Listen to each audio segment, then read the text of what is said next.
Selamat malam semuanya. Udah bisa jelas suara saya? Ya, selamat malam. Malam.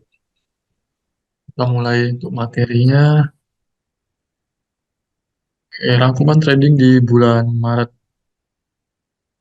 Kita mulai dari US oil dulu. Aktual cadangan minyak US kemarin saat rilis datanya minus sekitar 1,952 M. Lebih rendah dari forecastnya sekitar 13.000.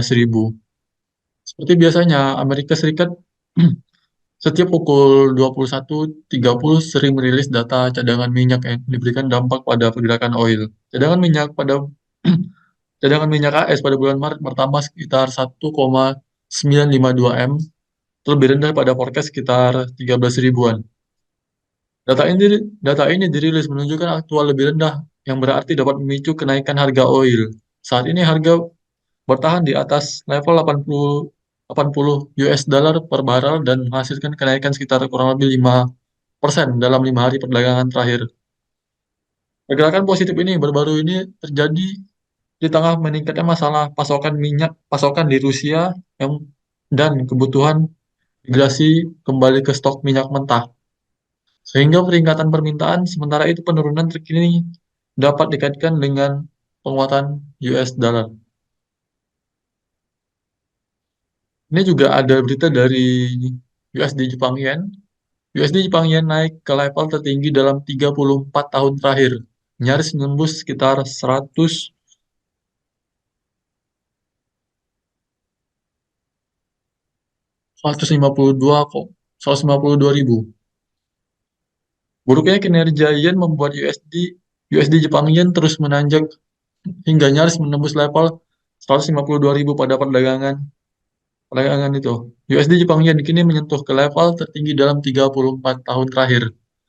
Yen mengalami tekanan setelah Bank Sentral Jepang atau BOJ pada Selasa tanggal 19 Maret 2024 pekan lalu menaikkan suku bunga untuk pertama kalinya sejak 2007, sekaligus mengakhiri era suku bunga negatif yang sudah ditetapkan sejak tahun 2016. Suku, suku bunga dinaikkan dari min 0,1 menjadi 0% sampai 0,1%. Tidak hanya itu, BOJ juga tidak lagi menerapkan kebijakan yield curve protokol yang lebih langkah BOJ cukup agresif tersebut justru membuat yen terpuruk. Sebab BOJ tidak memberikan petunjuk apakah ke depan akan kembali menaikkan suku bunga atau tidak. Dengan langkah yang cukup agresif yang diambil pekan lalu, ada kemungkinan suku bunga tidak akan dinaikkan lagi dalam waktu yang lama. Meski demikian, pelaku pasar mengantisipasi kemungkinan adanya intervensi dari pemerintah Jepang yang bisa membuat USD Jepang Yen turun tajam. Awal pekan ini, Wakil Menteri Keuangan Jepang, Masato Kanda, mengatakan pelemahan yen tidak sesuai dengan fundamental yang terjadi karena spekulasi. Kanda mengatakan pemerintah Jepang siap melakukan intervensi jika yen terus melemah. Sebelumnya, pemerintah Jepang melakukan intervensi pada Oktober 2022 dan November 2023 ketika USD Jepang Yen berada di atas level 1.150.000. Sama dengan posisi saat ini yang saat diintervensi dilakukan. Yen mengalami penguatan yang signifikan atau USD Jepang Yen turun tajam. Ini kita lihat dari ada beberapa analisa yang saya kutip dari beberapa analis di luar yang mengatakan Cina bisa picu gold rush atau harga emas bakal cetak rekor lagi. Beberapa key poinnya. Yang pertama adalah harga emas memberikan kejutan dengan berkali-kali memecahkan rekor tertinggi sepanjang masa pada bulan ini. Rekor terakhir di harga sekitar 2.195 dolar troy per ounce yang dicatat pada tanggal 8 Maret yang lalu. Emas melaju kencang dengan meski ekspektasi pemangkasan suku bunga dapat mundur menjadi bulan Juni dibanding sebelumnya bulan Maret. Selain itu, yield Treasury tenor 10 tahun juga tidak mengalami penurunan tajam. Ada key point yang ketiga, Bank Sentral Cina memborong emas dalam 16 bulan beruntun, menjadi salah satu pemicu kenaikan harga emas. Perekonomian yang sedang bermasalah membuat permintaan emas batangan dan koin dari Cina melonjak 28% pada tahun lalu. Selanjutnya, The Fed menyatakan jika suku bunga dipangkas terlalu cepat bisa memicukan kenaikan inflasi. Sementara jika ditahan terlalu lama bisa membahayakan perekonomian US. Dan selanjutnya, ada aksi borong emas Bank Sentral perekonomian Cina yang sedang bermasalah, serta dilema suku bunga US yang memicu terjadinya gold rush pada bulan ini, sehingga mencetak rekor tertinggi sepanjang masa. Yang selanjutnya, The Fed akan mengumumkan kebijakan moneter pada 21 Maret mendatang, yang berisi proyeksi ekonomi US serta dot plot yang menunjukkan beberapa besar suku bunga akan dipangkas. Ini memberikan dampak yang luas, tak hanya pada pasar emas, tetapi juga forex. Analisa teknikal juga menunjukkan pada ada potensi emas kembali ke rekor tertinggi sepanjang masa. Euro USD, GBP USD juga berpeluang naik. Sedangkan USD Jepang Yen ada potensi untuk mengalami penurunan jangka menengah. Laju kenaikan harga emas pada Maret ini membuat pelaku pasar terkejut. Hanya dengan tempo singkat, harga melesat berkali-kali memecahkan rekor tertinggi sepanjang masa. Rekor terakhir tercatat pada di 2.195 dolar per troy per ounce yang dicapai pada Maret lalu. Kenaikan tersebut terbilang mengejutkan sebab pelaku pasar tidak lagi memproyeksikan adanya pemangkasan suku bunga Amerika pada bulan ini. Hal ini seharusnya memberikan tekanan pada emas dan pertengahan Januari lalu, pelaku pasar optimis Bank Sentral The Fed akan memangkas suku bunga saat pengumuman kebijakan moneter pada 21 Maret mendatang. Kala itu, data dari perangkat FedWatch menunjukkan probabilitas hingga 80% suku bunga saat ini sekitar 5,25 sampai 5,5% yang akan dipangkas 25 basis point. Ini adalah tren pemangkasan suku bunga dari The Fed yang saya ambil dari sumbernya Trading Ekonomi. Pada tahun 2020 tuh mulai naik, jadi sampai tertinggi sekitar 5, hampir hampir ke 6%. Probabilitas pemangkasan suku bunga tersebut kemudian turun hingga tersisa 2% saja, membuat harga emas sempat turun ke level 1.984 dolar dolar troy per ounce pada 14 Februari lalu, yang yang merupakan level terendah dalam 2 bulan terakhir 2 bulan. Tetapi 3 pekan berselang, emas langsung malah mencetak rekor tertinggi sepanjang masa. Perekonomian Amerika serta pasar tenaga kerja yang kuat membuat kemungkinan suku bunga dipangkas pada bulan ini semakin kecil. Pelaku pasar kini realistis melihat suku bunga baru akan dipangkas pada bulan Juni, paling cepat bulan Mei.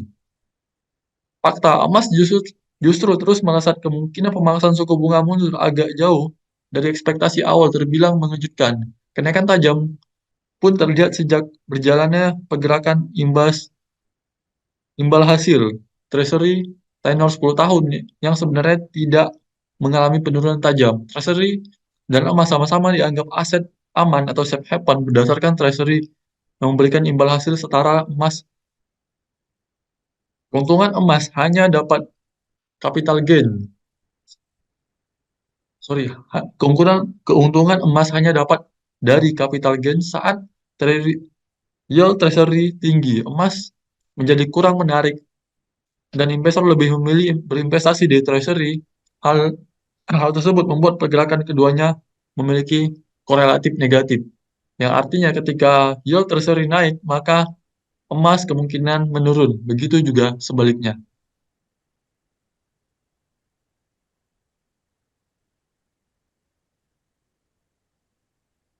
Ini adalah apa? Grafik tentang kenaikan yield treasury dalam tenor 10 tahun. Jika dilihat dari yield treasury tenor 10 tahun sejak 15 Maret yang lalu, ketika emas naik hingga 8 Maret, saat emas mencapai rekor tertinggi sepanjang masa, mengalami penurunan sekitar 221 poin ke kisaran 4,38%. Sementara pada periode tersebut, emas melesat lebih dari sekitar 200 dolar. Ini adalah pergerakan antara emas dan yield treasury dalam tenor 10 tahun. Ini disajikan dalam bentuk US dollar dan persentase. Garis hijau menunjukkan harga emas dan garis biru adalah menunjukkan yield dan treasury, sorry. Ini kan menunjukkan grafik yang berkorelasi negatif. Grafik di atas menunjukkan bagaimana harga emas melesat tinggi, sementara yield treasury tenor 10 tahun tidak terlalu tajam. Lantas apakah kenaikan harga emas terlalu berlebihan? Harga emas sudah mencapai puncaknya. Ada Cina di balik kenaikan tajam harga emas. Pergerakan harga emas belakangan ini sebenarnya tidak hanya dipengaruhi oleh ekspektasi pemangkasan suku bunga The Fed, tetapi juga ada faktor faktor tinggi permintaan emas fisik khususnya dari Cina. Sudah menjadi rahasia umum, Bank Sentral Cina yang menjadi pemborong emas, Cina sedang mengurangi keuntungan ketergantungannya terhadap dolar Amerika, mengurangi posisinya pada cadangan devisa. Sebagai gantinya, PBOC menambah porsi cadangan emas dalam cadangan devisanya dengan jumlah yang fantastis. Ini adalah grafik untuk apa? Pembelian emas dari PBOC untuk menjadi cadangan devisanya. Ini sumbernya dari Bloomberg Terminal. Hingga Februari 2024, PBOC sudah melakukan pembelian emas dalam 16 tahun beruntun.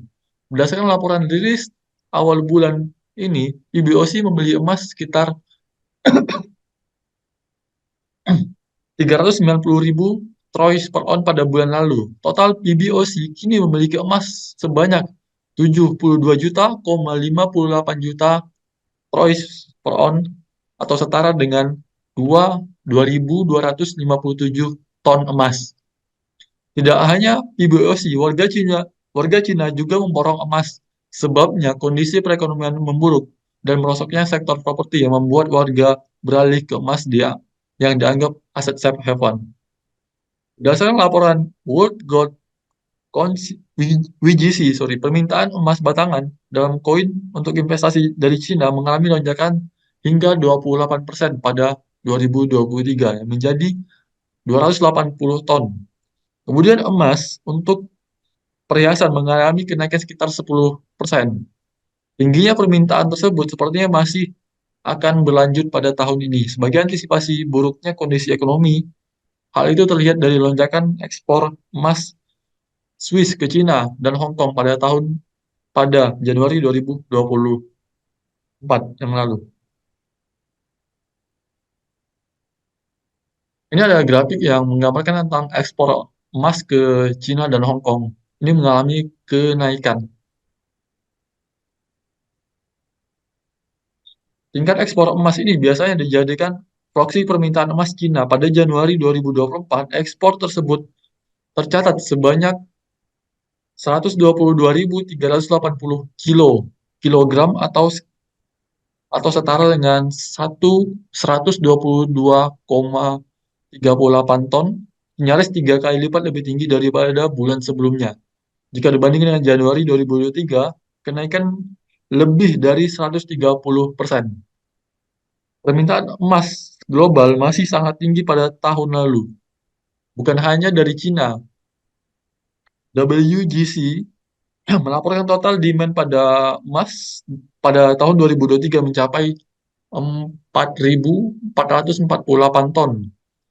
Sementara sebelumnya mencapai 4.699 ton yang merupakan level tertinggi dalam 10 tahun terakhir. Artinya, meski mengalami penurunan, demand emas masih tinggi pada tahun lalu. Bank sentral tetap menjadi salah satu yang melakukan pembelian masif. Ini ada grafik dari permintaan emas global. Ini yang dijadikan dalam satuan ton. Pada tahun 2022, Bank Sentral Dunia mencatat rekor pembelian emas sebesar 1.081 ton emas. Kemudian pada tahun lalu, sedikit turun menjadi sekitar 1.038 ton. PBC, PBOC lagi-lagi menjadi bank sentral yang paling banyak membeli emas pada tahun 2023, yakni sebanyak 225 ton.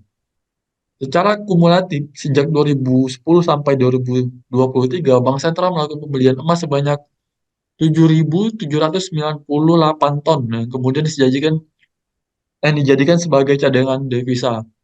WGC memberikan estimasi cadangan devisa emas Bank Sentral kini mencapai sekitar 36.700 ton. Tertinggi, demand Bank Sentral dalam 2 tahun terakhir tersebut menjadi salah satu alasan yang menyebabkan harga tidak menurun tajam saat yield Treasury tenor 10 tahun naik begitu tinggi. Hasil survei menjadikan yang dilakukan WGC menunjukkan ada dua alasan utama Bank Sentral menjadi net buyer emas, yakni harga yang bisa naik saat krisis dan status sebagai aset store of value dalam jangka panjang. Ini adalah grafik pembelian emas oleh Bank Sentral. Ekonomi dunia bisa dikatakan masih kuat bahkan memberikan kejutan oleh sebab Amerika tidak mengalami resesi pada tahun lalu. Namun, tetap saja resiko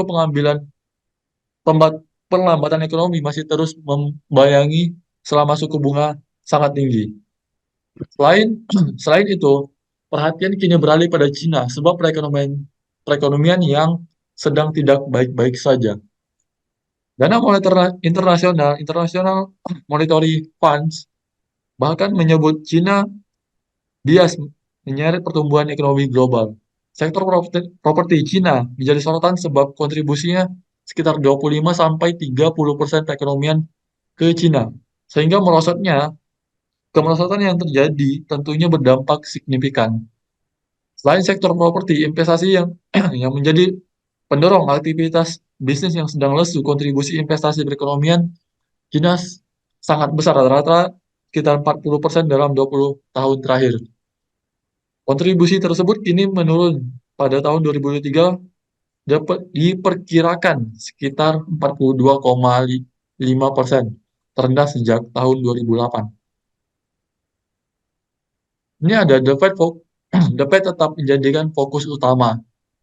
Tingginya permintaan emas dari Cina menjadi fondasi kuat bagi emas sehingga harganya cenderung naik saat yield Treasury 10 tahun sangat tinggi pada tahun lalu. Apabila dengan kondisi yang terjadi di Amerika Serikat saat ini, emas sepertinya akan semakin diuntungkan. Saat memberikan testimoni di hadapan parlemen AS, Gubernur The Fed Jerome Powell menyatakan pemangkasan suku bunga yang terlalu cepat bisa kembali memicu kenaikan inflasi. Sementara jika suku bunga tinggi terlalu lama ditahan, akan menyebabkan ke membahayakan perekonomian Amerika Serikat. Ketika suku bunga dipangkas, maka emas akan mendapatkan sentimen positif. Kemudian jika suku bunga tinggi ditahan lebih lama, ada resiko perekonomian AS akan merosot dan permintaan emas sebagai aset safe haven berpotensi meningkat dan dua kondisi yang bisa menguntungkan bagi emas. Dengan demand yang tinggi dari Cina serta dilema suku bunga dari US, gold rush pun terjadi pada bulan bulan ini, membuat harga emas naik tajam pada waktu singkat hingga memecahkan rekor tertinggi sepanjang masa.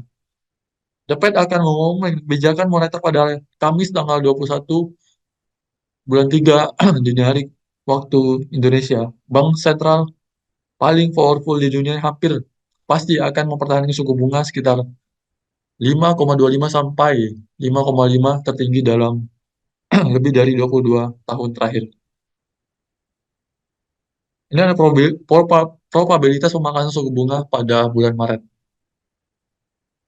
Hal ini terlihat dari data FedWatch pada Jumat sekitar tanggal 15 bulan 3 2023 menunjukkan probabilitas sebesar 98% suku bunga masih akan dipertahankan. Untuk saat ini, pelaku pasar cukup optimis pemangkasan babak pertama baru akan dilakukan pada bulan Juni. Data FedWatch menunjukkan adanya probabilitas sebesar sekitar 55,2% suku bunga akan dipangkas sebesar sekitar 25 basis poin. Pemangkasan suku bunga The Fed pada bulan Juni ini disajikan dalam bentuk persentase. Namun bukan berarti pengumuman kebijakan moneter The Fed pekan ini tidak penting sebab akhir kuartal The Fed memberikan proyeksi perekonomian Amerika Serikat yang paling dilihat pelaku pasar adalah proyeksi suku bunga lewat dot plot. Pada dot plot pada edisi 2000 Desember 2023, The Fed memproyeksikan suku bunga akan turun 75 basis poin pada tahun ini. Dengan asumsi sekali pemangkasan suku bunga sebesar sekitar 25 basis poin, maka akan ada terjadinya 3 kali pemangkasan suku bunga. Jika proyeksi tersebut masih sama, emas akan kembali mendapatkan sentimen positif apabila jika dot plot menunjukkan suku bunga pemangkasan lebih besar lagi. Misalnya 100 basis poin, tidak hanya emas, mata uang utama selain dolar Amerika juga akan diuntungkan. Sebabnya ada potensi greenback dalam akan mengalami tekanan.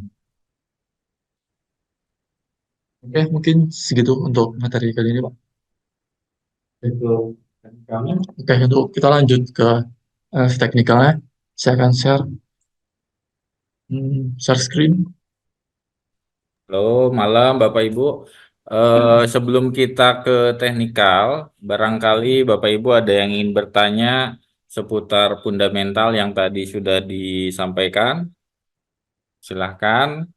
Mungkin ada yang ingin ditanyakan tentang kebijakan The Fed, isu-isu yang tadi disampaikan tentang adanya peningkatan pembelian emas di Cina, mungkin dari semua materi-materi yang kita bahas tadi, mungkin ada yang ingin ditanyakan sebelum kita masuk ke chart, ke teknikal.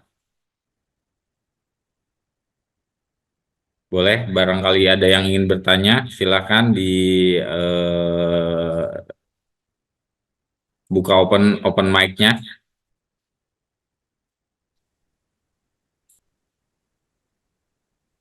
Ya, jadi kalau saya ambil garis besarnya, ini emas khususnya terjadi penaikan di beberapa waktu terakhir ini karena adanya permintaan yang tinggi, istilahnya Cina borong emas gitu, makanya emas naik cukup tajam. Dan kalau kita lihat sikap The Fed juga masih yang apa ya, masih yang belum mengambil sikap tegas karena terakhir Powell menyampaikan bahwa pemangkasan suku bunga itu kalau terlalu cepat juga dapat menaikkan inflasi. Sementara kalau misalkan suku bunga terlalu tinggi dipertahankan juga itu bisa membahayakan perekonomian AS-nya itu sendiri. Jadi apa lebih ke mempertimbangkan kebijakan apa nih yang akan diambil. Nah, untuk minggu ini itu ada FOMC nanti besok pagi dini hari ya jam 5 pagi. Itu ada FOMC. Lalu di hari Kamis atau Jumat itu juga ada The Fed. Nah, ini juga arahnya mungkin lebih ke kebijakan. Ada Powell Speak ya di minggu ini. Jadi mungkin lebih ke arah kebijakan ekonomi Amerika nanti ke depan seperti apa. Silakan yang ingin bertanya tentang materi fundamental yang tadi telah disampaikan oleh Pak Firdaus. Sebelum kita masuk ke teknikalnya, sebelum kita Saya masuk Pak ke Yudi. grafik. Saya Pak Yudi mau nanya. Oh, ya, mangga silakan Pak Salim. Ya, seputar The Fed yang belum bisa mutusin suku bunganya itu kan, ini keterkaitannya dengan sentimen atau impact-nya nanti itu. Nah, ketika suku bunga itu dipangkas itu impact terhadap oilnya sendiri gimana? Kalau goalnya kan jelas nanti mengalami kenaikan ya Pak, gitu. Hmm. Nah, itu diperkirakan jadi bulan apa gitu. Dan saya lebih fokus di oilnya ini itu ketika pemangkasan dilakukan gitu atau penurunan suku bunganya gitu. Itu apa yang terjadi impact-nya terhadap oil? Oke, Mas Firdaus, silakan. Oke, baik Pak. Sebenarnya kalau untuk suku bunga, pemangkasan suku bunga nggak terlalu berpengaruh banget terhadap oil. Pemangkasan suku bunga itu sangat berpengaruh. Pemangkasan suku bunga akan sangat berpengaruh pada pergerakan USD dan pergerakan gold sebenarnya sih Pak. Kalau untuk oil lebih banyak kita perhatikan sentimen untuk supply and demand. Geopolitik. Geopolitik, misalnya kan baru-baru ini terjadi dengan adanya PBB yang menyetujui tentang aksi gencatan senjata, dan baru pertama kali kan sebelumnya kan sering diveto sama US. Cuman kali ini pada saat sidang PBB kemarin itu semua anggota menyetujui untuk terjadinya gencatan senjata. Itu akan menjadi sentimen negatif terhadap oil apabila terjadi gencatan senjata, Pak. Begitu, itu yang perlu kita perhatikan untuk di oil sih, kalau menurut saya. Kalau untuk pemangkasan suku bunga sih nggak terlalu berpengaruh. Sama itu ya, pemangkasan apa Ukraina itu. Iya, begitu Pak. Oke. Jadi kalau untuk oil itu sendiri Pak, secara fundamental dengan adanya pemangkasan suku bunga ini ke oil itu sendiri, korelasinya itu tidak terlalu yang Signifikan. head to head gitu signifikan. Mungkin untuk fundamental oil ini lebih banyak dipengaruhi oleh faktor geopolitik. Tuh, Oh, seperti oke. yang terakhir itu adanya apa kilang minyak di Ukraina ya, yang dibatasi, terus rencana rencana pemangkasan produksi oleh OPEC itu juga kan jadi isu isu apa namanya isu dalam jangka panjang ke depan gitu, karena kalau misalkan dipangkas jumlah produksinya itu kan juga bisa mempengaruhi nilai atau harga oilnya itu sendiri. Jadi kalau misalkan korelasinya biasanya si oil ini searah dengan dolarnya itu. Jadi kalau misalkan dolarnya melemah, oilnya juga kecenderungannya ikut melemah. Tuh, karena ibaratnya Oke. ketika kita kita membeli oil, sementara nilai tukar dolarnya itu sendiri turun, berarti kan harga oilnya juga ikutan turun gitu. Kalau bicara head Oke, to oke. headnya Pak, cuman ini di luar isu ini ya, isu geopolitik atau isu Di luar. ketersediaan minyaknya itu sendiri. Heeh, heeh. Tuh, ibaratnya untuk kita beli, katakanlah untuk kita beli minyak per barelnya 80 dolar gitu per dolar. Nah, sementara nilai dolarnya turun, akhirnya kan eh, harganya itu sendiri, nilai tukar dolarnya kan melemah gitu. Melemah. Jadi untuk mungkin yang tadinya katakanlah yang tadinya $1 dapat 1 liter jadi lebih banyak gitu karena dolarnya melemah. Ibaratnya gitu Pak, bahasa sederhananya. Mungkin yang mudah dipahaminya gitu. Oke. Ini di luar isu-isu geopolitik seperti gencatan senjata, misalkan adanya penyerangan di Laut Merah, terus isu pemangkasan produksi oleh OPEC, sama crude oil inventories. Nah, itu nanti malam juga ada rilis data untuk crude oil inventories itu sendiri. Untuk nanti malam ini data forecast-nya diperkirakan akan turun, berkurangnya jadi lebih sedikit dibanding data sebelumnya. Jadi kalau misalkan berkurangnya sedikit kan berarti stoknya masih tersisa lebih banyak gitu ya. Nah, ini kalau misalkan sesuai forecast bisa mengkoreksi harga US oil-nya. Tuh, nanti tinggal kita kombinasikan dengan teknikalnya. Kalau koreksi, kalau turun, level-level berapa yang perlu kita perhatikan. Nah, itu nanti mungkin kita akan masuk ke pembahasan charting teknikalnya. Oke. Ada lagi mungkin Pak untuk teknikalnya, untuk fundamentalnya? Oke Pak, saya sedikit Fundamentalnya? menambahkan. Kalau untuk Oke, oke. oil juga kita harus perhatikan tentang perekonomian di Cina. Dan kita tahu Cina itu adalah konsumen oil tertinggi, termasuk yang tertinggi di dunia selain Amerika. Jadi kalau misalnya ekonomi Cina melemah, itu akan menjadi dampak negatif terhadap oil karena apabila ekonomi Cina goyang, nanti persamaan dengan permintaan oil itu agak turun jadinya, gitu Pak. Oke, oke. Oke.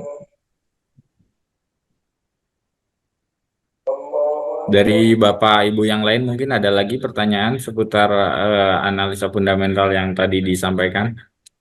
Kalau tidak ada, kita langsung ke grafik ya.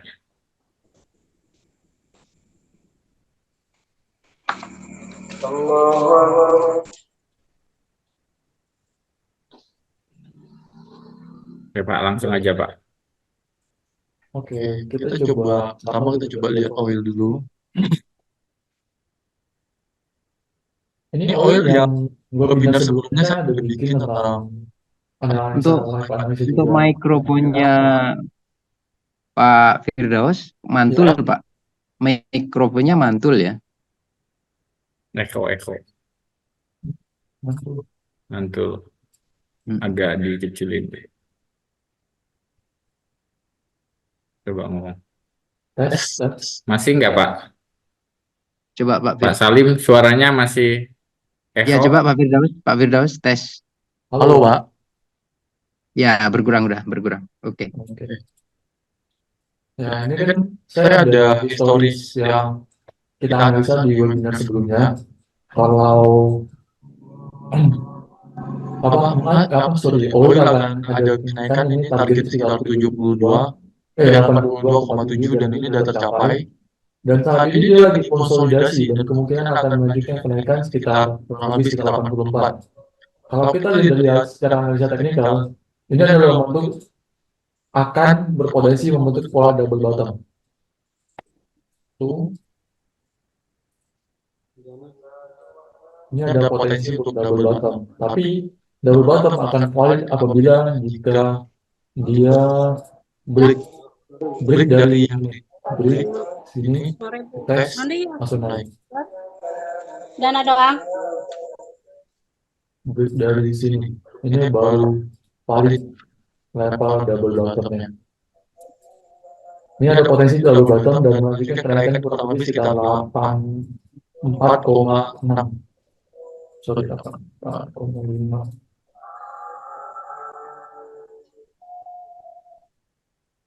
Sesuai sama resistance yang sebelumnya. Ini kita lihat di sini, setiap harga kena di sini ada beberapa resistance di 4,5.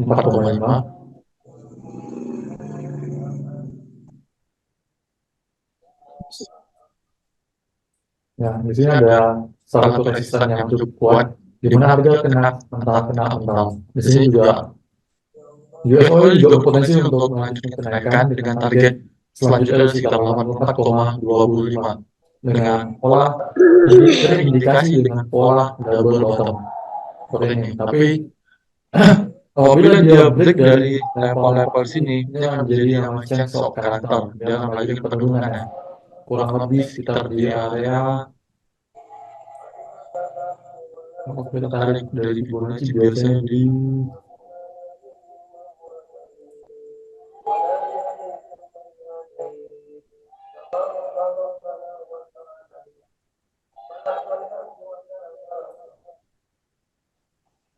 sini.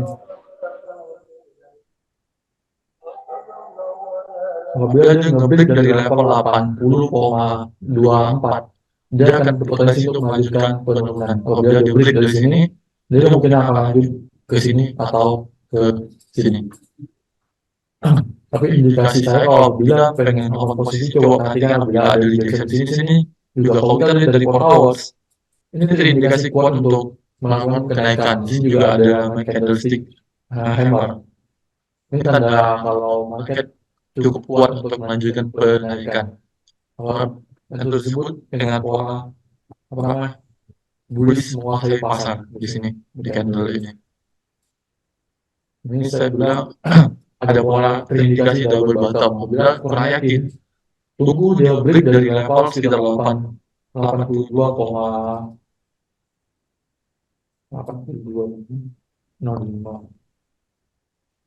Kurang lebih 82,05. Tunggu dia break dari level ini. break retest kurang lebih sekitar di area sini dengan target kenaikan sekitar 84,25. Ini untuk US oil. Nah, kalau pengen entry dari sekarang itu juga asumsikan kalau kita entry sekarang stop lossnya itu kurang lebih di area-area di bawah sini atau kurang lebih sekitar 70 pips, 75 pips dengan resiko 0,1 sama dengan sekitar 75 dolar dengan target kenaikan sampai tertinggi di sini sekitar 84,25 atau minimal take profitnya sekitar 82,7. Ini untuk take profit pertama apabila entry dari sekarang. Apabila entry sekarang kita antisipasi stop loss sekitar 80,24. Ini 80,15. Dan take profit minimal sekitar 82,7 atau take profit keseluruhan sekitar 84,25. Ini untuk US oil. Nah, kalau kita lihat dari untuk gold di sini berpotensi untuk melakukan koreksi terlebih dahulu karena ini juga saya ada bikin di webinar sebelumnya juga ada kita proyeksi dia akan membentuk pola bullish flag pattern. Ini sudah terjadi bullish flag pattern dan paling target saya cuma sampai sekitar 2121. Waktu itu saya target kurang lebih di sini cuma ada naiknya cukup tinggi. Nah, di sini juga berpotensi untuk turun apabila dia turun dari sini. Dengan kenaikan turun kurang lebih ya di sini atau paling jauh pun di sini atau selanjutnya akan naik atau akan melanjutkan ke kenaikan lagi. Ini untuk gold.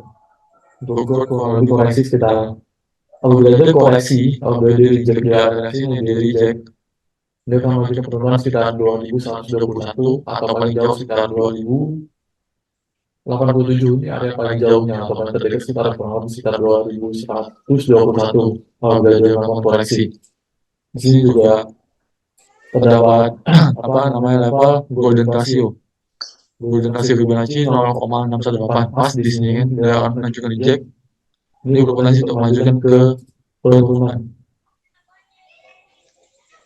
Reject di sini dan dia tidak kuat untuk melanjutkan kenaikan lagi dan berpotensi untuk turun sekitar di area 2122 di sini, di area sini. Atau paling jauh sekitar 2087 untuk gold.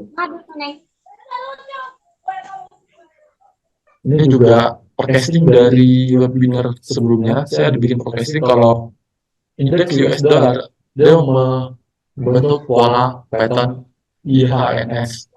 Dan itu kemarin kan dia break dan saya forecasting sekitar dia retest di area sekitar 102,69 dan 100 atau paling jauh sekitar 102,99. Ternyata dia lebih dikit dan dia akan melanjutkan kenaikan sementara kurang lebih di area ya mungkin area sini mungkin atau paling jauh di sini untuk DXY atau indeks US dollar gitu untuk teknikal. Oke, itu untuk teknikalnya. Ini berarti kalau kita lihat untuk US oil itu sendiri, tahanan terdekatnya itu di area 80. Harap diperhatikan 80,2 tadi. Saya sih ambil bulatnya aja 80. Nah, kalau 80-nya itu di breakout ya, ini kita lihat di time frame 4 jam. Kalau itu di breakout, ini potensinya akan koreksi lebih dalam. Itu cuman secara fundamental sih, kalau misalkan turunnya terlalu jauh juga data pendukungnya belum ada nih yang mendukung untuk harga oil turun terlalu jauh ya. Tapi kalau secara konstruksi grafiknya, chartnya ini bullish gitu dan potensinya masih lebih condong ke atas nih untuk pergerakannya uptrend. Di pola-pola koreksinya juga belum kelihatan. Kalau koreksi terlalu jauh ke bawah, ini kalaupun misalkan terjadi, ini tahanan terdekatnya ini di 80. Harap diperhatikan kalau 80-nya ini ketembus, ke breakout, nah udah tahan dulu buy-nya. Karena takutnya koreksinya cukup dalam. Tadi Mas Firdaus memproyeksikan koreksinya bisa ke area 75-an. Berarti sekitar 5 poin nih dari 80. Tuh. Kalau kita ada nyangkut buy di atas 80 kan itu udah $50, $500 sendiri kan kalau misalkan tradingnya 0,1. Kalau satu posisi, kalau dua posisi, tiga posisi kan lumayan. Jadi sebaiknya saat 80-nya di breakout itu hati-hati aja, mungkin ambil strategi bagaimana locking dulu atau buang dulu wait and see, nanti cari peluang sell. Nah, kalaupun misalkan nanti mau cari peluang sell, ini tunggu 80-nya di breakout, terus dia kembali lagi ke area 80 untuk nge-sell, tunggu retest. Ya, itu strategi satu, strategi sell, strategi buy-nya. Ini kalau misalkan terdekatnya nih 82-nya ditembus di breakout. Nah, ini potensinya lanjut ke atas. Cuman ini kalau saya lihat terakhir kan kemarin di hari apa ya? Hari ini 83 kan sempat nyentuh 83. Jadi kalau ke 84 ini tidak menutup kemungkinan. Menurut saya sih dekat gitu. Tidak sangat logis gitu untuk masuk ke sini dalam range 1-2 hari ini ke 84 gitu. Angka yang range oil itu kan sehari bisa 1,5 poin gitu, dari katakanlah dari 81 ke 82,5 gitu. Nah, itu kan range hariannya. Bahkan kalau lagi apa lagi lebar range-nya bisa lebih dari itu, bisa 3 poin, bisa 4 poin gitu. Itu untuk emasnya juga tadi sudah dipaparkan banyak. Mungkin untuk lebih ini buat Bapak Ibu yang ingin bertanya silakan.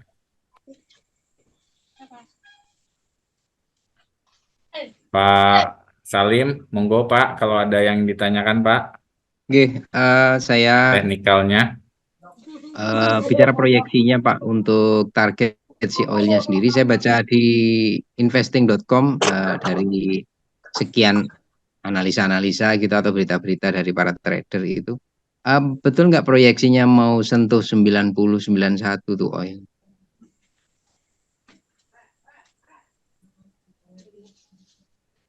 Oke, Mas, Oke. oil betul Oil, nggak? ya. Mungkin kalau kita ngelihat apa proyeksi dari sumber investing.com katanya berpotensi ke 90. Itu tidak menutup kemungkinan, Pak, karena ini kan sudah terlihat ya uptrendnya. Nah, ini kalau kita lihat, apalagi kalau misalkan 84-nya ditembus, nah ini yang peak ini berapa, Mas? Yang ada kursor gitu. Nah, ya itu 89. 89. Nah, itu kan resisten, Pak. 89 atau 89 ini nanti kalau misalkan 84-nya ditembus ya tujuannya ke sana. Ya, Oke. kalau Secara untuk proyeksi teknikalnya ya. jangka panjang itu bisa sampai ke all time high lagi, Pak. Cuma untuk sementara, saya kasih jangka pendek dulu sementara sampai 84 lah, target terdekat. Siap, Kalau siap, target siap. saya Yang paling jauh sekitar rasional kurang aja lebih ya. sekitar 93 tuh yang realistis untuk mungkin di beberapa bulan ke depan lah. Sisa tahun ini mungkin bisa sampai ke 93 lagi. Kalau kita lihat dari sini, kalau kita perbesar lagi time frame daily atau weekly malah kita perbesar, itu sangat-sangat berpotensi untuk menyentuh ke level tertingginya lagi, Pak. Bahkan bisa di atas 100. Bisa 100 lebih, 180, 18 juga bisa. Di sini juga ada pola double bottom Baik, Pak. di sini. Saya juga beberapa kali webinar saya juga sudah mengingatkan kalau oil sangat-sangat bullish. Ini ada pola namanya double bottom. Bottom pertama, bottom kedua. Apabila dia break dari 93,77 ini, dia berpotensi minimal, sangat-sangat minimal, dia mencapai sekitar level 118. Atau bahkan bisa mencapai level all time high lagi. atau Oke. harga tertinggi sepanjang masa. Kurang lebih sekitar area di sini atau ke sini. Tapi ini saya nggak yakin di tahun ini karena ini adalah time frame weekly. Ini bisa capai sampai 1 tahun sampai 2 tahun ke depan. Tapi apabila ini bisa tercapai lebih cepat, apabila terjadinya geopolitik atau perang lagi yang signifikan, itu bisa mencapai 150 atau 160 ke depan. Itu untuk jangka panjang ya, jangka sangat-sangat panjang. Tapi bagi kita trader, kita harus cari ya tipis-tipis dulu lah Pak. Paling enggak, target saya kasih sekitar 84 dulu lah untuk ya Oke. beberapa hari ke depan lah. Untuk 84 ini Siap. mungkin realistis ini. Siap, Gitu Pak. siap, siap. Oke. Oke, Pak Salim sudah terjawab, Pak. Ya, untuk goal Pak, untuk goal tambahan aja. Gimana itu Pak tentang gap yang ada di 1834-an itu kan saya lihat di YouTuber lah di YouTube itu kan ada yang bilangnya nanti akumulasi di sini dia nanti distribusinya sampai ke 1834. Nah, tapi kan semuanya itu ternyata anomali. Ini malah nggak turun-turun gitu. Saya yang ingin tanyain gitu, gap itu apakah wajib ditutup segera atau memang level itu ditinggalin gitu? Itu di dalam perspektif trading itu seperti apa sih Pak kesimpulannya gitu-gitu? Oke, baik Pak. Kita kalau berbicara teori gap, saya juga sendiri udah melakukan riset sekitar kurang lebih 80 sampai 90%. Gap itu biasanya tertutup Pak, cuman waktunya aja kita belum tahu kapan akan tertutup. Kalau kita lihat Oke. secara historical, itu pasti tertutup gapnya. Cuman ya mungkin bisa 1 tahun ke depan atau bahkan 2 tahun ke depan, itu tergantung dari marketnya lagi. Tapi biasanya tertutup, biasanya. Itu saya riset di semua market, di oil, gold, sampai ke US stock atau bahkan saham Indonesia juga biasanya akan menutup gap itu sendiri Pak, karena di sini ada namanya unfilled order gitu.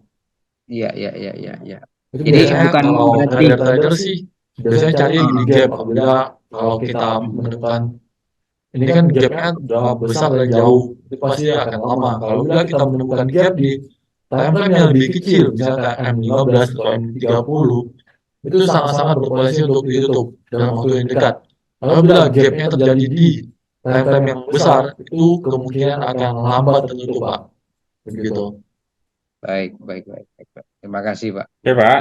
Jadi untuk gap ini memang tidak ada ketentuannya time frame daily harus ditutup dalam sekian hari gitu, enggak. Jadi memang dan teorinya juga ini lebih ke praktisi ya, lebih ke banyak pengalaman gitu. Nggak ada teori khusus yang membahas tentang gap gitu. Cuman memang pada umumnya setiap gap itu ditutup. Nah, biasanya gap itu terjadinya kapan? Lalu setelah pemicu gap itu terjadi mereda, itu biasanya gapnya akan mulai menutup gapnya itu sendiri gitu. Nah, kalau yang kemarin di emas itu kan gapnya itu terjadi ketika perang Hamas kan. Nah, sementara perang Hamas kan sampai sekarang juga belum berakhir tuh gitu. Dan kalau kita lihat untuk fundamentalnya itu sendiri, tadi kita sudah banyak bahas emas ini banyak pemicu lainnya selain dari Iya. perang emas itu juga kan Cina tadi itu banyak melakukan pembelian sehingga demand-nya naik, itu makanya emasnya naik. Gitu. Oke. Jadi sebaiknya sih untuk gap emas mungkin agak kita kesampingkan dulu karena jaraknya juga sudah jauh tuh di bawahnya nih Udah Pak. jauh. Iya, itulah Pak. Ya. Makanya Nah ini kita kita sekarang kan di 2190-an ya tadi yang terakhir. 90-an gitu. 2190-an. Nah potensi kalau misalkan dia koreksi, ini tahanan terdekatnya sih sebetulnya di 2145-an. 2145 ini ditembus, nah itu mungkin koreksinya bisa ke ini berapa nih garis yang Mas Firdaus buat Mas 20 berapa? 212 berapa? 212 sama 2087. 2122. 2122 sama 2087. Ini catatan kalau 2145-nya ditembus. Itu secara teknikal untuk oilnya, emasnya. Mas ya. Dan mungkin harus ada pemicu juga nih. Itu apa Ya, nih secara fundamentalnya yang bisa membuat emas terkoreksi. ya, ya. Tapi memang kalau untuk secara teknikal ini udah harga tertinggi sepanjang masa ya. Terus Ya. kalau kita lihat candlestick di daily-nya ini pola apa nih? Harami ya Mas ya. Iya. In pattern hammer ini hampat ya. Hampat apa daily? Jadi. Daily. Ini malah harami ya ini ya. Ya. Itu harami dan dikonfirmasi di candle keduanya, cuman sempat dibawa naik lagi ini, tapi closingnya belum di atas body si haraminya itu sendiri ya. Tuh. Untuk lebih confirmnya tunggu di 2145-nya, kalau itu ditembus ke bawah ya udah berarti potensi koreksinya terbuka, karena memang sejak kenaikan dari 1985 ini strong bullish sekali gitu, belum ada koreksi Ya. yang cukup ini ke area-area Fibonacci. Coba kalau misalkan tarik Fibonacci Mas dari 1985 ke tertinggi kemarin 2222,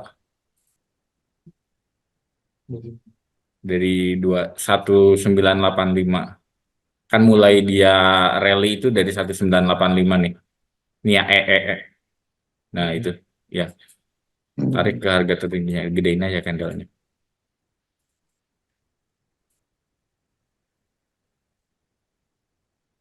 Berapa?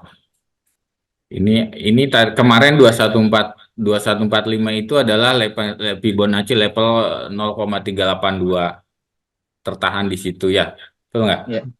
Nah itu kalau misalkan ini Fibonacci 0382 nggak nyampe malah ya, 0382 itu di 2131 tuh. Mungkin itu sih Pak secara teknikalnya. Ya, terakhir Pak, untuk range goal itu ketika dia high volatile itu terpanjang berapa? Kalau normally itu berapa Pak volatilnya? Harian? Nah, kalau normalnya itu Pak, itu kalau misalkan lagi sepi, lagi nggak ada high impact, paling 15 poin. Dari 2100 ke 2115. Itu kalau nggak ada data-data high impact. Nah, itu biasanya kalau normalnya 15 sampai 30 poin. Misalkan 2100 ke 2030 itu rata-rata hariannya. Tapi kalau misalkan mengalami yang range lebih dari itu, 50 aja itu udah cukup tinggi. Nah, bahkan Siap. itu yang terjadi di awal Desember ya kalau nggak salah ya. Nah, itu kan anomali sekali, itu bergerak sampai dengan 100 poin dari berapa itu, 219, bahkan sempat nyentuh ke 214 berapa itu, 66, itu lebih dari 100 poin lebih. Siap. Dan ini Baik, jarang sih Pak. Pak, kalau sampai segini-segini itu jarang terjadi. Nah Bapak mungkin bisa lihat yang rata-ratanya, ya kayak misalkan kemarin kan dari 63 ke 2200 ya.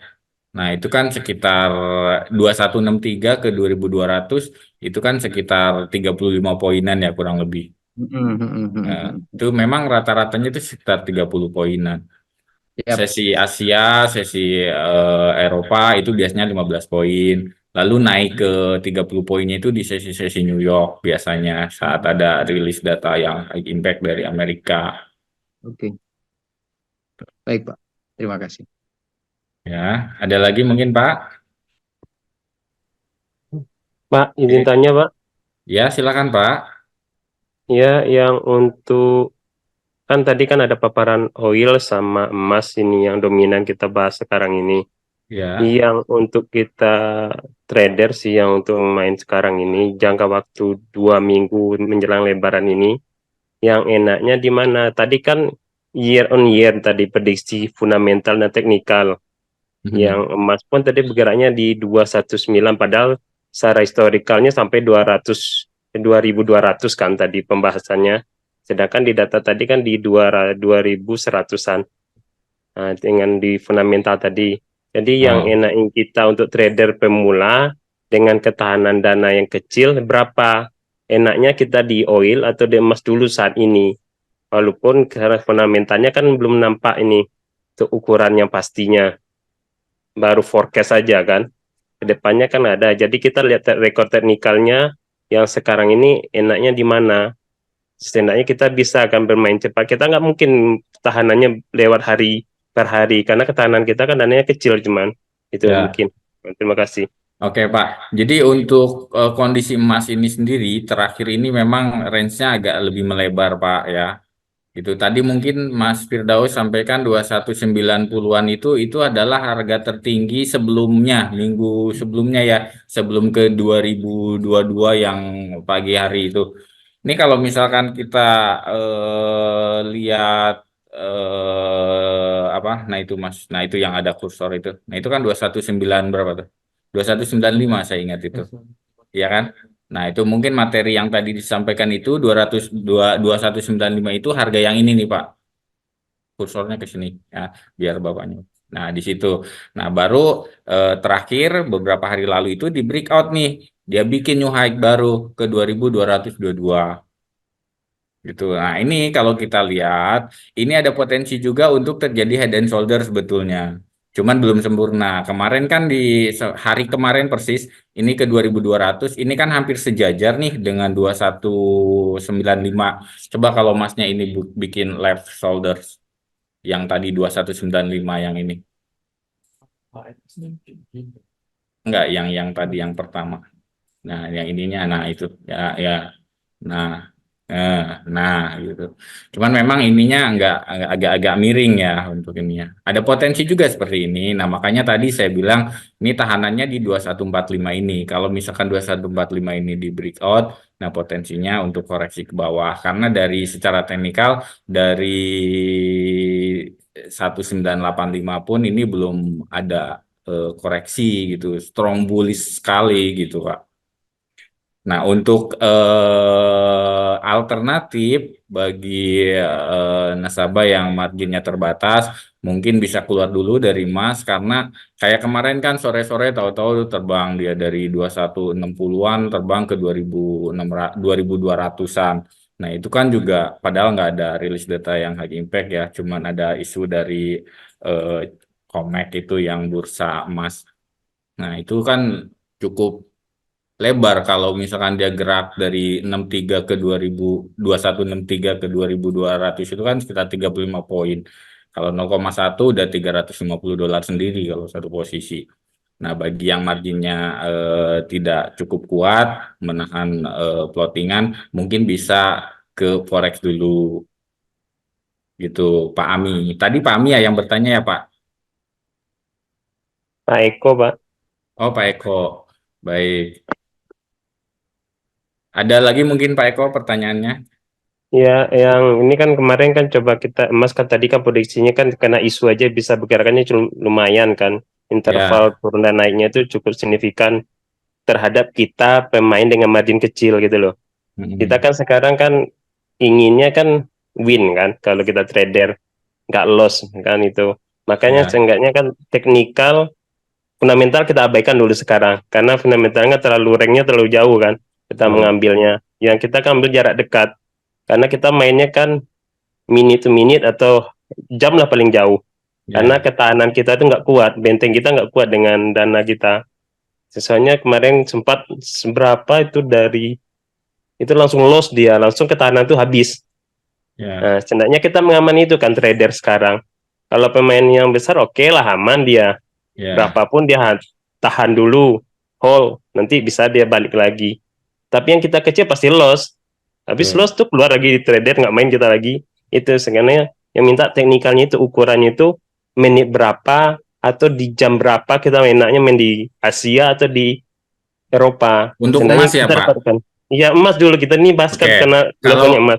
Oke, kalau untuk emas Pak, ini Bapak ambil kalau pengalaman kita ya, trader-trader dari yang kita banyak pengalaman tentang trading di emas, ini ambil range 15 dulu Pak. Jadi misalkan nih pagi hari, ini memang teori ini tidak ada di buku gitu, cuman dari apa yang kita alami, apa yang kita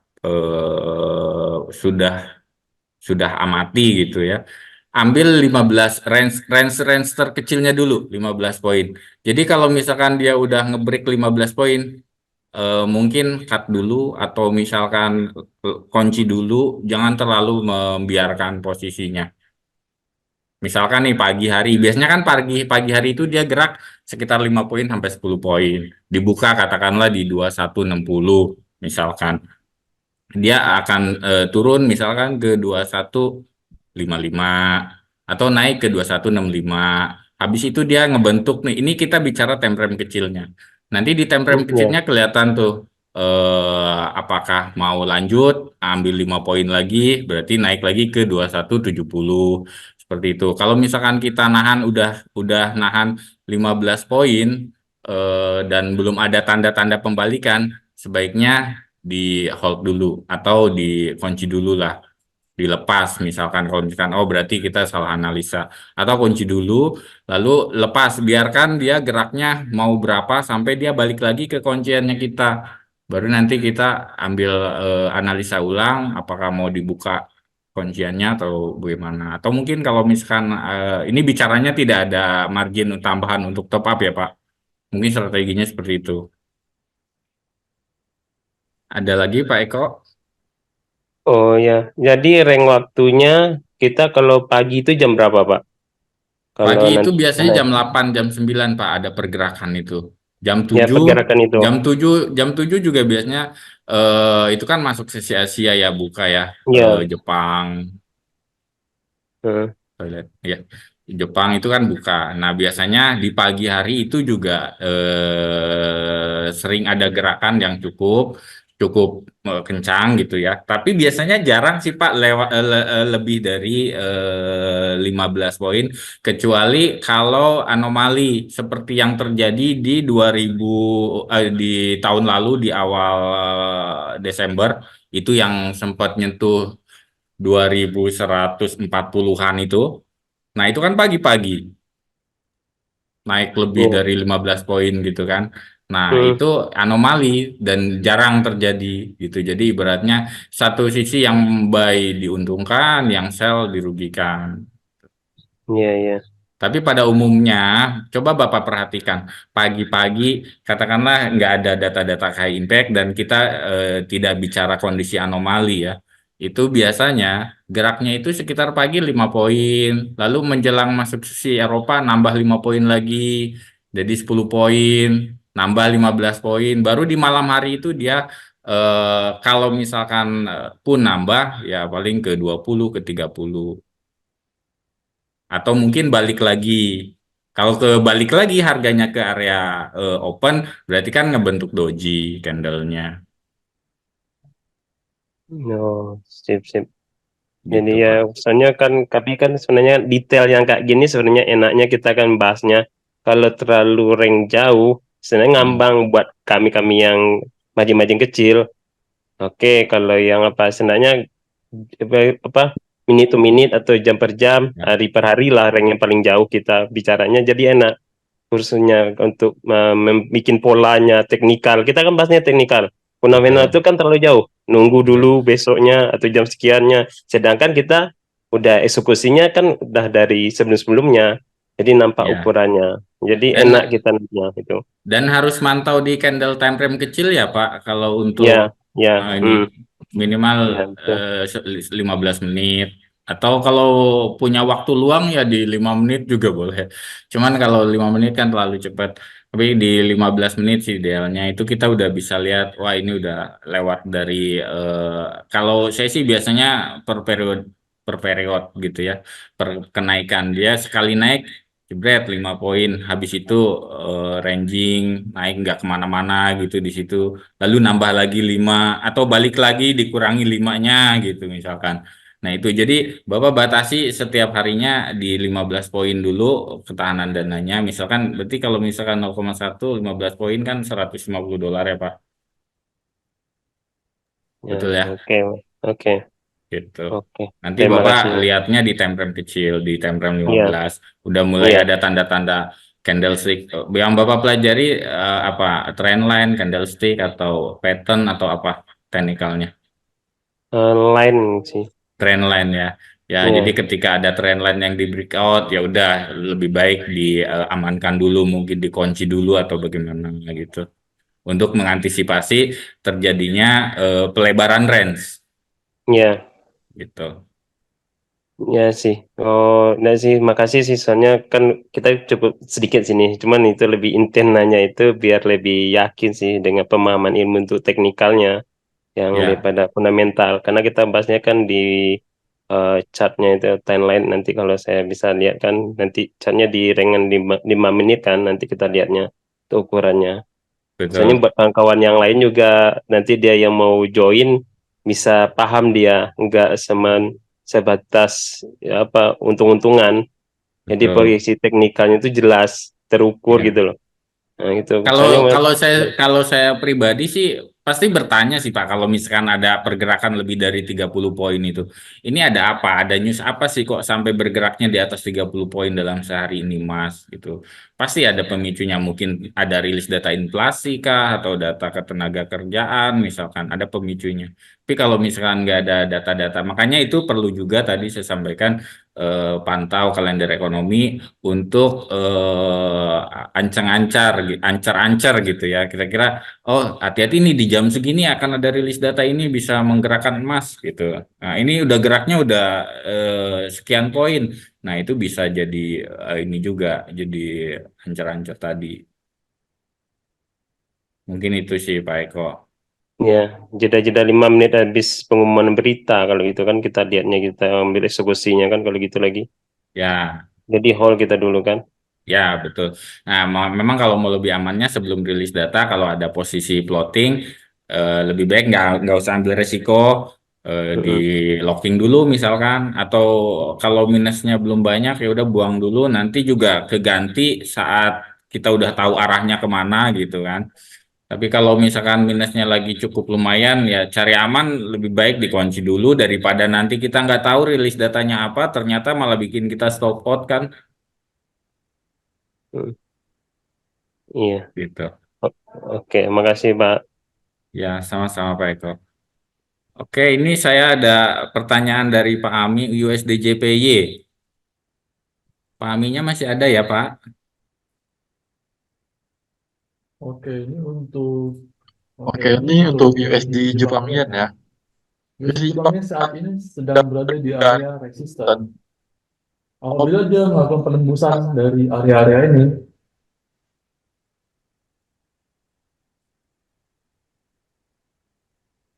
apabila dia melakukan penembusan di area sekitar kurang lebih penembusan resistannya, dia akan berpotensi melanjutkan all time high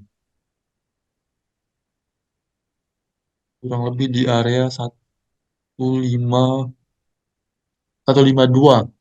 Tunggu di area 152. Apabila dia melakukan penembusan di area 152, dia kemungkinan akan melakukan all time high dan melanjutkan kenaikan. Di sini juga konsisten sangat-sangat bullish. Kalau kita lihat dari sini, dia naik, turun, dia konsisten membuat lower high dan lower low. Nah, di sini juga berpotensi untuk melanjutkan kenaikan. Seperti itu sini. Kalau kita lihat dari kalau udah all time high, kita pengen ukur kenaikan sampai mana, kita ukur pakai Fibonacci aja karena udah nggak ada resisten lagi yang bisa kita lihat sebagai referensi. Di sini juga minimal paling nggak ya di golden ratio-nya lah di sini. Sini sebelum melakukan koreksi lagi kurang lebih sekitar area 158,99 untuk USD Jepang Yen. Begitu Bu Ami. Ini untuk forecasting dari USD Jepang Yen apabila dia melakukan penembusan resisten di area 152. Habis 152, dia akan berhasil melanjutkan kenaikan di area sekitar 159 atau all time high tertinggi sepanjang masanya sekitar 159,5. Untuk USD JPY ini tadi Sempat USDJPY ini tadi sempat sore ya, sempat masuk ke area 151,9 sekian. tapi jatuh lagi. Gitu, jatuh lagi sekarang di area 151 berapa tuh Mas runningnya? 355. 15133 ya. 35. 35. Nah, ini karena secara teknikal itu adalah area resisten, terus juga tadi ada isu bahwa akan ada pertemuan dari Bank of Jepang tentang membicarakan tentang arah kebijakan ekonomi di sana, mungkin seperti itu yang membuat kenaikannya itu tertahan dan itu cukup cukup cukup turunnya cukup ngagetin gitu karena pas lagi naik-naik ke 15119 coba lihat di time frame kecilnya Mas H1 tadi sore baru tadi sore. Nah, itu kan lumayan tuh turunnya kan. Sempat nyentuh ke 15119 sekian ya. Iya. Nah, itu tadi sore tuh. Enggak yang sebelahnya, yang ini yang candle hijaunya tuh. Rendah. 151. Enggak tertingginya Tertinggi. sore tadi. Nah, itu kan 15119 kan ya. Iya. Jadi masuk area 152 ketahan dia. Ketahan resisten. Mantul lagi ke bawah, sekarang dia ada di kisaran 151,3. Nah, tadi yang disampaikan ini kalau dilihat di time frame kecilnya, ini kan area nih 151 sampai 152 ini ya Mas, 151 poin berapa nih? Ini kan area supply ya. Harga masuk area supply, keluar lagi, turun lagi. Enggak yang atas, yang tadi, yang daily. Nah, ini. Nah, ini kan area supply. Terus keluar lagi ke bawah lagi ke 151,3. Nah, kalau kita lihat gambar besarnya, ini yang perlu diperhatikan itu kalau 152-nya ditembus di breakout. Potensinya dia akan lanjut naik 159. ya ke area 159. Cuman kalau bicara fundamentalnya untuk yen Jepang itu sendiri kan kemarin ada ini ya, ada apa namanya, ada penetapan suku bunga eh, pemberhentian suku bunga negatif gitu maksudnya. Yang tadinya suku bunganya negatif itu tidak lagi gitu diberhentikan suku bunga negatifnya dikenakan suku bunga. Sebetulnya kalau secara fundamental ketika suku bunganya ini baik buat investor gitu. Cuman ini belum ada data-data pendukung untuk penguatan yen Jepangnya. Gitu. Jadi untuk 151 ini area sell sebetulnya, cuman kalau mau nge-sell area SL-nya mungkin di 152,2, 512,1 takutnya ada ekor atau shadow untuk jilat SL ibaratnya gitu. Ini yang area biru ini 152 sampai satu berapa? Ya, bawahnya garis bawahnya berapa? 151 bro. 46. Nah, 15146, 152 itu area supply ya.